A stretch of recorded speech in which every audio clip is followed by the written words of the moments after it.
Well, guess who has Iowa State Baylor this week? It's Tim Brando from Fox Sports, and Tim now joins us on 365 Sports. Hello.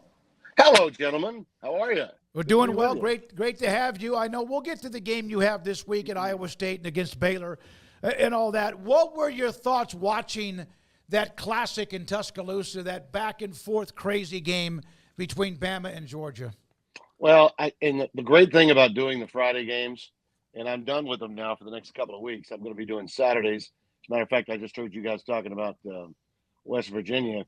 Obviously, the suits at Fox believe that West Virginia is pointing in the right direction. And frankly, I think that they're a very dangerous team right now in a league that it's hard to find a dominant team, but we see a lot of really good teams.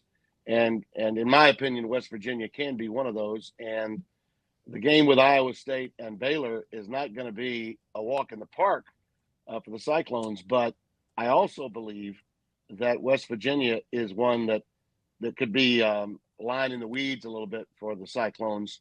And we've got them in prime time the following Saturday. So I've got Iowa State for the next 2 weeks. Just found that out. Breaking news. So I've got the Cyclones, Devin and I do, for the next 2 weeks in prime time on Fox. To your original question, Smoke, it's why we love college football. And the reason I got off on that was because I'm home on Saturdays the last few weeks, except a couple of weeks ago when I did the Buccaneers and the Broncos on a Sunday, which made for a long week, which I was happy about, but still I missed most of the football the week before, Saturday before. The culmination of it, just an incredible day. I mean, college football is delivering. This regular season with the expanded playoffs is as exciting as I thought it would be, and it's only going to get better between now and November, when we're trying to see who can fit into that 9, 10, 11 hole for those in the Power Four, and who might be the 12th team that gets in from the group of 5. And there are a lot of great candidates right now, including UNLV and also Boise State, in my opinion, is still that team. That's the team I predicted at the beginning of the year. Alabama was superb in the first half, much less so in the second. Georgia was stunned, shocked, on their heels, and then played like a champion in the second half. So while I was ready to just, throw Alabama right up to number 1, saying, okay, they've got a gear that I didn't know about. They had played so poorly a couple of weeks earlier, I didn't even have them in my top 15. I moved them to 7 last week after what I thought was a really good performance. And then this past week in the first half, I was ready to have them leapfrog Texas, because Texas was, for 2.5 quarters, letting Mississippi State, a bad SEC team, stay competitive. And then they took over late stages of the third and into the fourth. And after the Georgia-Bama game, it was so good, I couldn't let either one of them get past Texas. But I did think Alabama was good enough to go to number 2. So that's where I've got them this week. But the game itself was incredible. And it's sort of in keeping with all of college football right now. We're seeing a lot of incredible football games. Nothing quite like a first half that was so great for one team and a second half that's so magnificent for another. But I suspect that these two teams will at least play one more time, maybe twice, but at least one more time. And we'll see. Kalen DeBoer now has to show to us that he can sustain the kind of success that his team had in the first half over 2 or 3 weeks of games. He couldn't sustain it in the second half. His team relaxed a little bit, made some mistakes. Georgia took advantage of that, and they started playing like the team I thought they were from the outset. So that's what I took away from it. Was it incredible? Yeah. Was it the most memorable game of the year? Yeah. But do I believe that these two teams now have to play for the national title and have to play 3 times? No, I don't. I think there are a lot of other really good teams out there, Texas being at the top of that list. And right now, I'd have to say that what they've done without Ewers and how Manning looks so composed back there, their quarterback room, if anything happens along the way, their chances of survival are better than both Georgia's and Alabama's, because they got a quarterback room that's better than either one of those. Tim, I was curious your thoughts on the reports that the Big Ten and SEC are yet having another, meeting without the other schools. And you are someone, when we've asked you in the past what you think, does Greg Sankey, does he have the whole of college football and college athletics at heart when they make these decisions? You say you think he does. It feels to me, though, like when they do these things, they don't, and it scares me.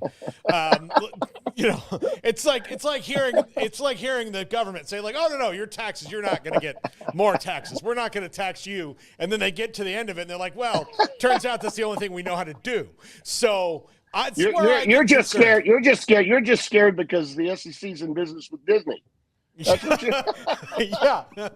yeah. That's what sets you scared. It sets a Disney move, right? Oh no, we want everything to be good. No. I'm being facetious. Don't get upset, people. I'm not blending politics in where it doesn't belong.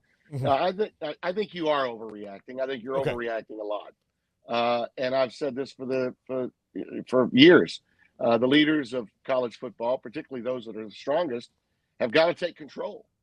And I think the primary reason for this particular meeting, in addition to all of the buttoning up that they need to do between now and the CFP with the expanded playoff, and then the foreseeable future with what's out there regarding the portal and NIL, when what happened at UNLV happened, and then you saw the Bear, Alexander, the kid from transferred from Georgia to USC, pull out to take care of his body for the combine.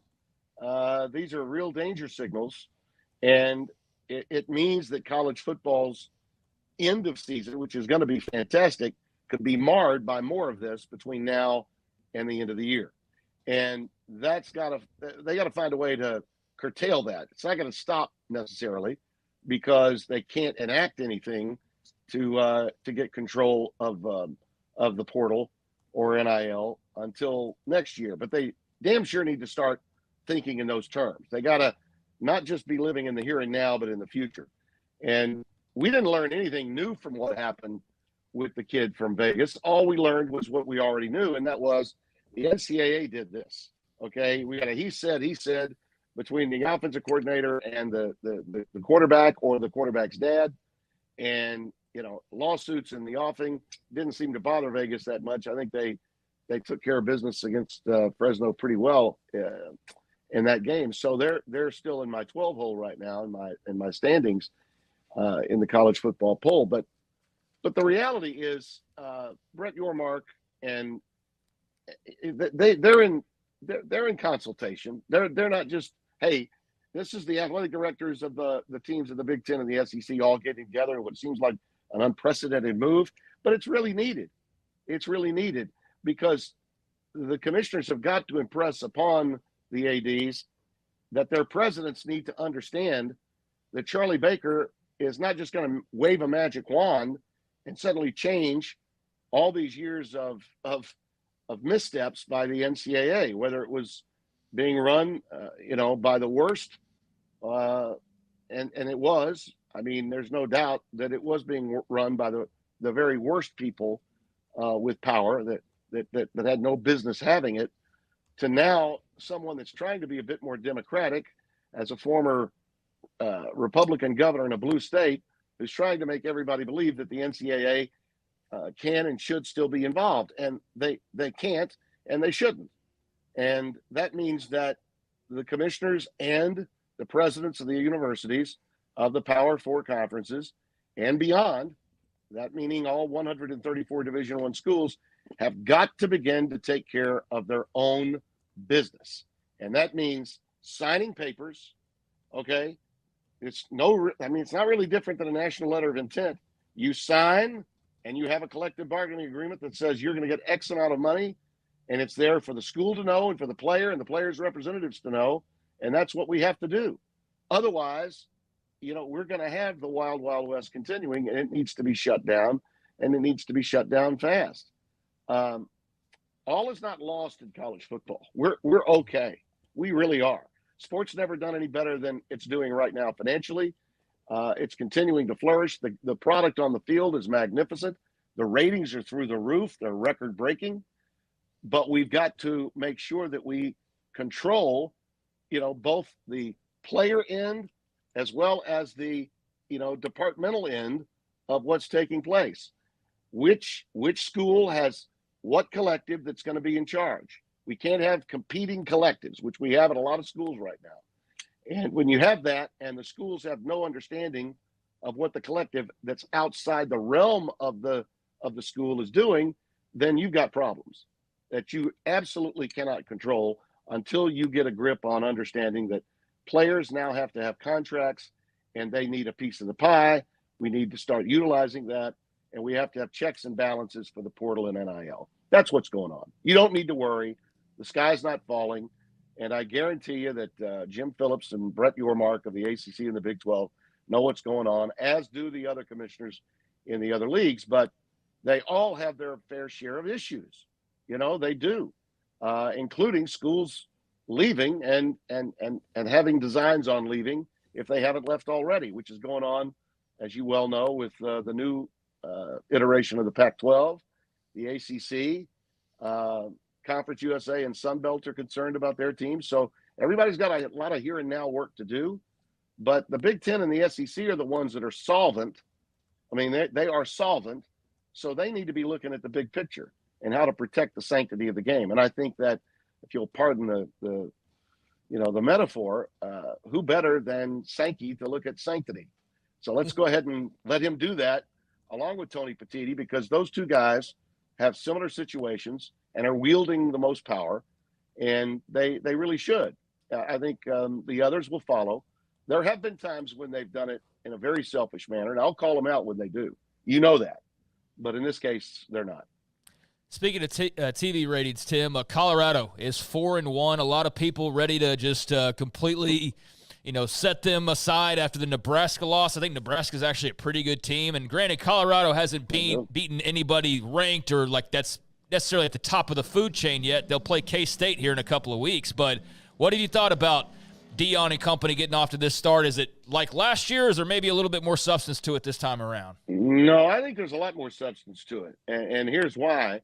I think a lot of people felt UCF was going to win that game, and that UCF was going to run the ball and exercise its dominance and its power run game. And with KJ Jefferson back there and that Harvey kid, who's a really good back, that they would be able to keep the ball away, from Deion Sanders and from Travis Hunter. And that did not happen.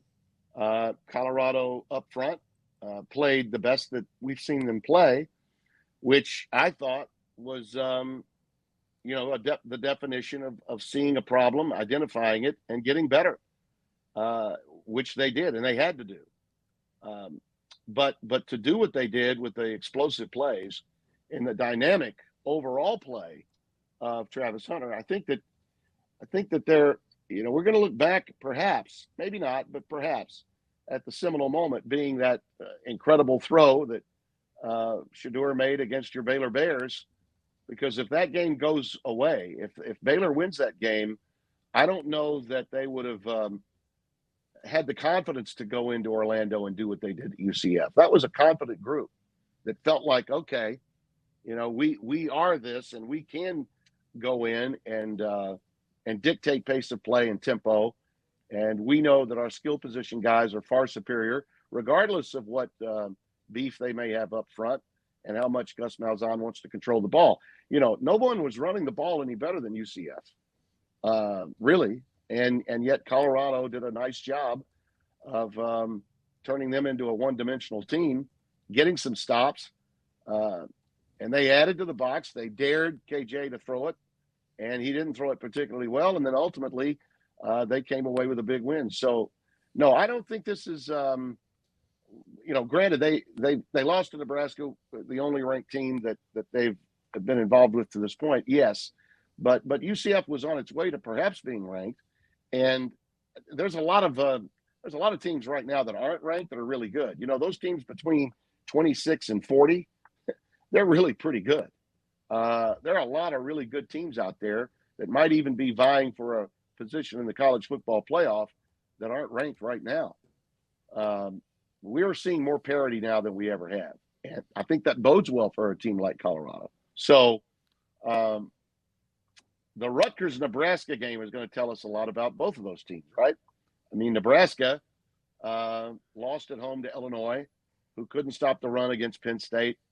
albeit a tough task. I think if you'd asked Illinois if they came out of Nebraska and Penn State 1-1, would they be satisfied? I think the answer would be yes. But Illinois is another one of those really good teams out there that a lot of people just don't realize is good. Rutgers is one of those teams. I witnessed them this past Friday night. Kyle Monangai is the best running back America knows the least about. Mm-hmm. And if on the West Coast, the guy doing Kyle Monangai is Sean Gente. That kid's unstoppable. That was a good Wazoo team. He ran roughshod over late into the evening.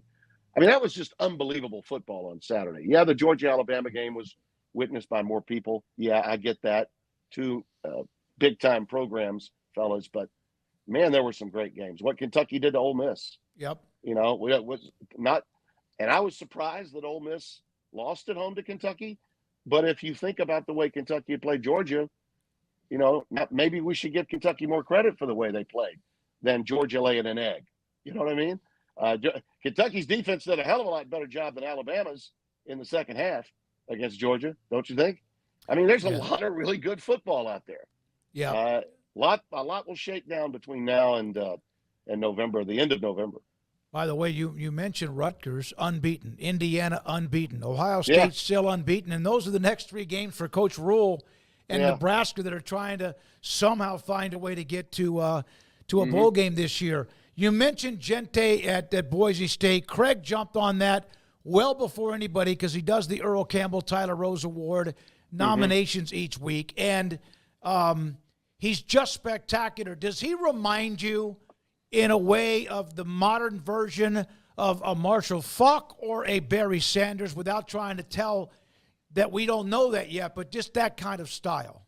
I think I would say Marshall because he was catching more passes than Barry was, at Oklahoma State. Sean Gente might come out and they might throw him a little pass, a little wheel route a little more often than say Barry ever did. It's hard to compare either one of those guys, given what they did. Kyle Monangai, the kid from Rutgers, is a real tough inside runner, just bashes people, punishes them, and yet has great breakaway speed. Gente does a little bit the same, but he gets to the edge faster than anybody I've ever seen. I mean, you might feel like you've set the edge, but you really haven't. That kid can get around you in ways that others wouldn't. But what an amazing back he really is. Boise State, I said at the beginning of the year, you guys remember this, I said they'd win every game except the Oregon game. And you know what? You look back at it, they should have won the Oregon game in Eugene. Had it, lost it. Oregon got by, but they were very fortunate to get by in that game. Boise State still got a lot of wood to chop. Some of those teams that they still have to play are really very good. But that victory they got this past week against Washington State was one I thought would be tough for them because Wazoo's really a more complete team than people realize as well. So but Gente and Monangai, they're not being mentioned among the Heisman hopefuls at all.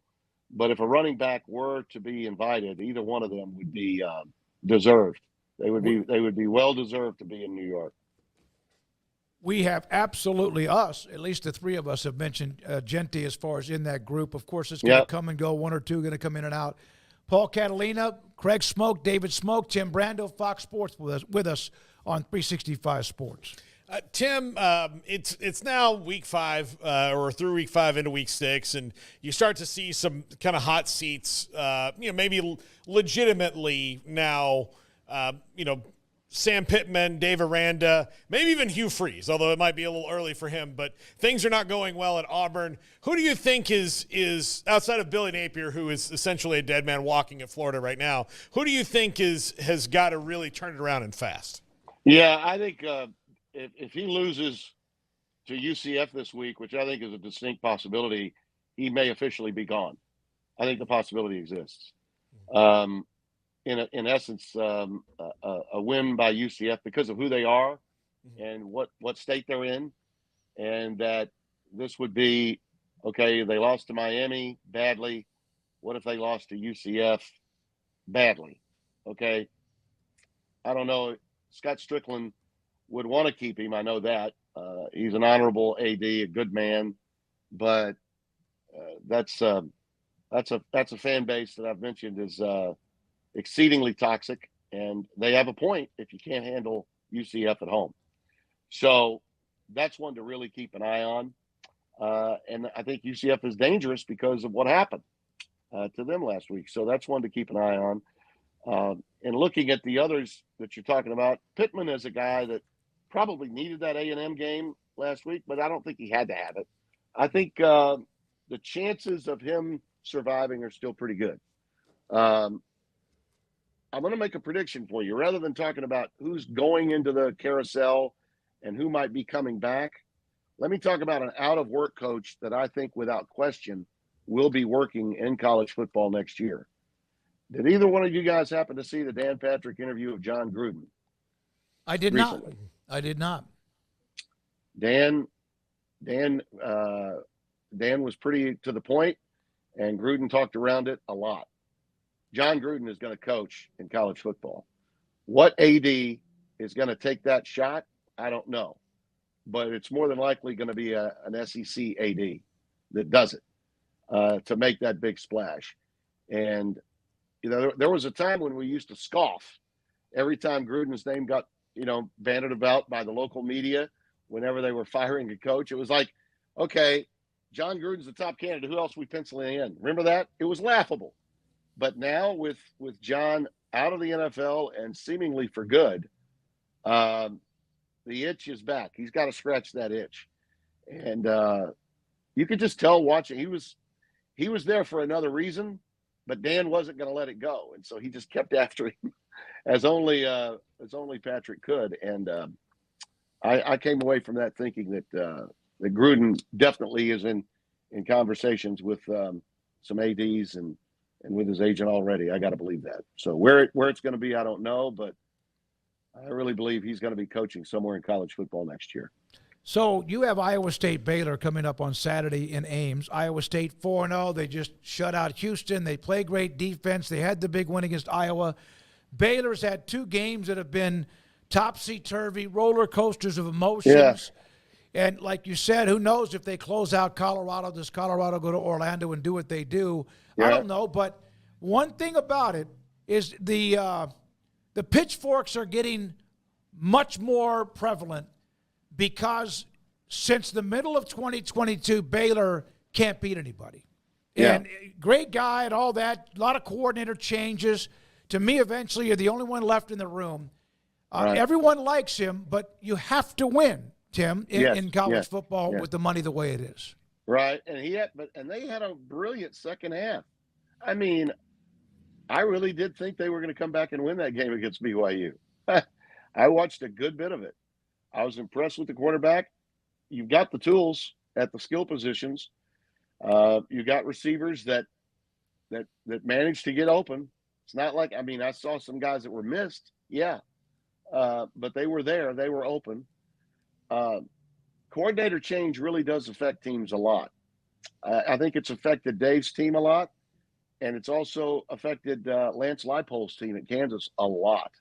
Andy Kotelnicki leaving for Penn State was devastating for KU. I mean, devastating. They're sitting 1-4 right now, fellas, and that was a team that I thought could really compete for the Big 12.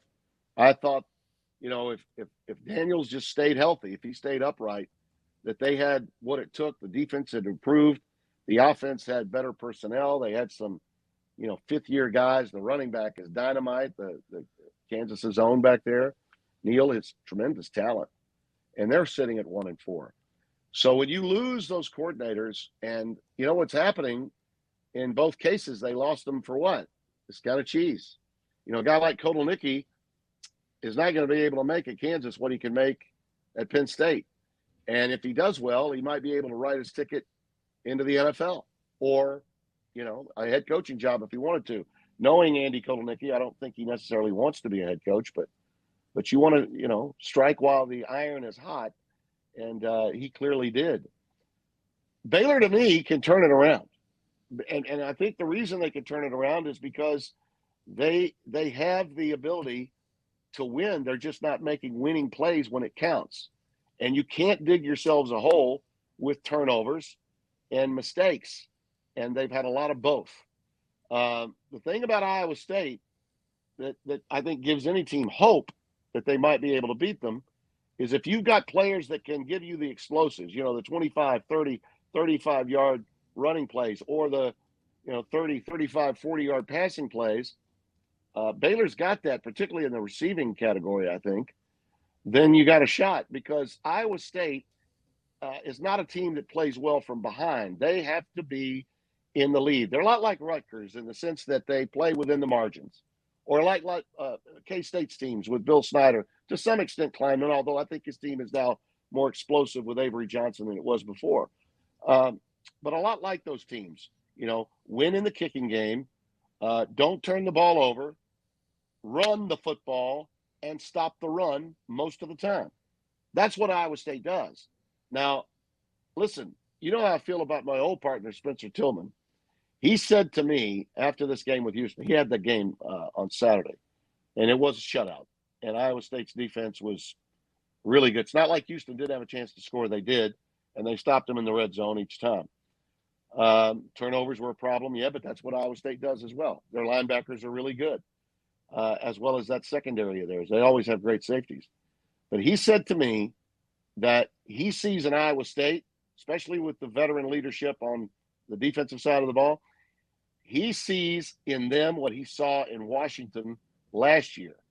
Now, we did the game with Washington and Stanford. Stanford had a chance to win that game until the late stages of the third quarter, early fourth. And he came away telling me and my crew, guys, I think they're going all the way. I think they'll beat Oregon twice. I didn't believe him. I thought Oregon would win both times they played UW, and they didn't. He thinks Iowa State can win the Big 12 and make it all the way because of the way they play, make it all the way to the championship game. Would that be a shock? Man, no. But it could happen. It could.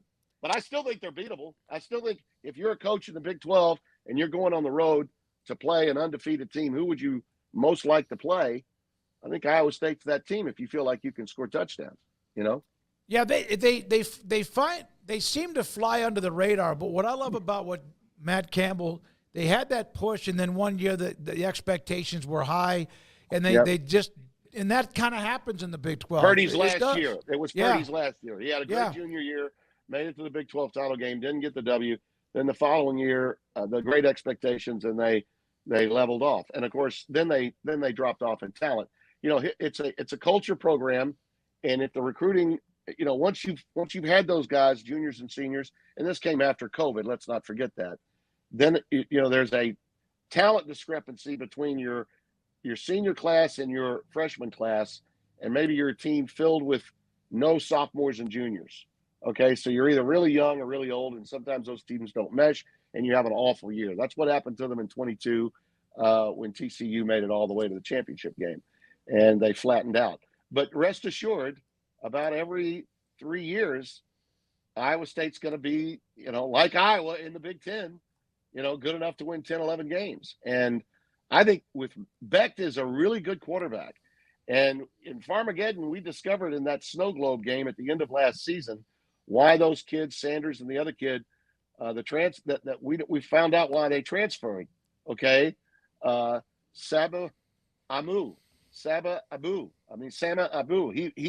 He's an unbelievable back too. That kid, breakaway ability, stud in every respect, and that's one of the reasons why you really got to keep an eye on them.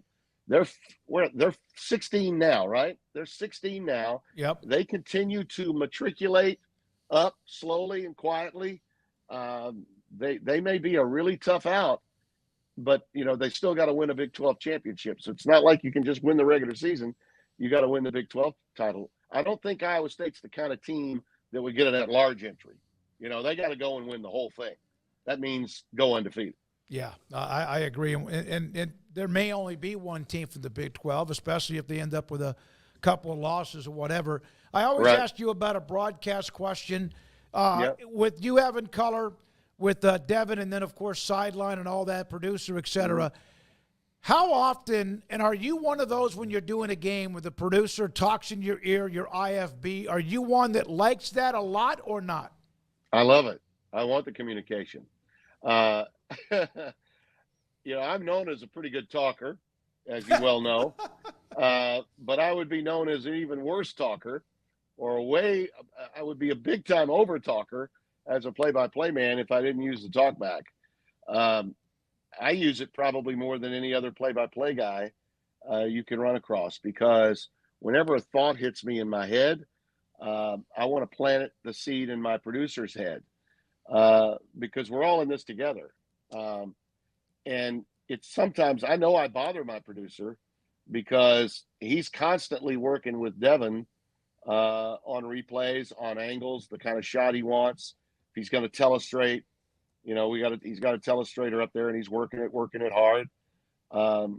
So when we're both talking at the same time, he'll say, "Timmy B, give me a second, give me," and I'm like, "Fine, okay." But while this is on my mind, while it's hitting me, we talked about this early. We need to revisit it. Big picture stuff. I tell people this all the time. I'm not a time and temperature play-by-play guy, and by that I mean I don't just call with enthusiasm touchdowns and turnovers and fumbles and big hits, and I'm thinking about the totality of the game and thinking about storylines and things we discussed early, but maybe we've forgotten about and we need to pay it off later. So I guess you could say, in a way, I'm in my mind, I'm thinking like a producer would think. And I'm not armchair producing. I'm just trying to put back in his mind what we had talked about earlier. And maybe he didn't hear us talk about it. Or maybe he did and he thought that was enough. We didn't need to go back there. But to my way of thinking, if something happens, like by example, in the Rutgers game, if you happen to be watching last week, in the Rutgers game, you have a situation where a player comes through and blocks a field goal. And unfortunately, they had a player from their team run onto the field that wasn't on the field during the play while the play was ongoing. So it wasn't a spot foul. It was a penalty. You had 12 men on the field while the play was going on. And so that meant the blocked field goal was nullified, and they went back to the point where the play began, and they got a 5-yard penalty, first down, and Rutgers gets the ball back. What does Rutgers do? They throw a touchdown on the very next play. Without that play happening, Washington's in the lead or kicking for a lead much earlier than they did. And they had a chance at the end of the game, as you know, to kick a 55-yard field goal to tie it, and the young man missed his third field goal. So, I'm thinking late stages, third quarter, early fourth quarter, hey, we better not forget that, if this game comes down to a field goal, or we might be going to overtime, all the points that were left on the field by Washington, including this. I mean, that was a blocked field goal. So that's you're supposed to have the ball, and you're supposed to be going down the field to take the lead. And instead, you just gave up a touchdown. Now you're 2 scores behind. That was a huge play in that game. So I'm thinking in terms of that all the time.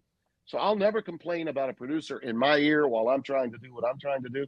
Smoke, if that's the creative art of play-by-play is the ability to talk and be spoken to at the same time. You've got to be able to handle the choreography and the chaos of live television.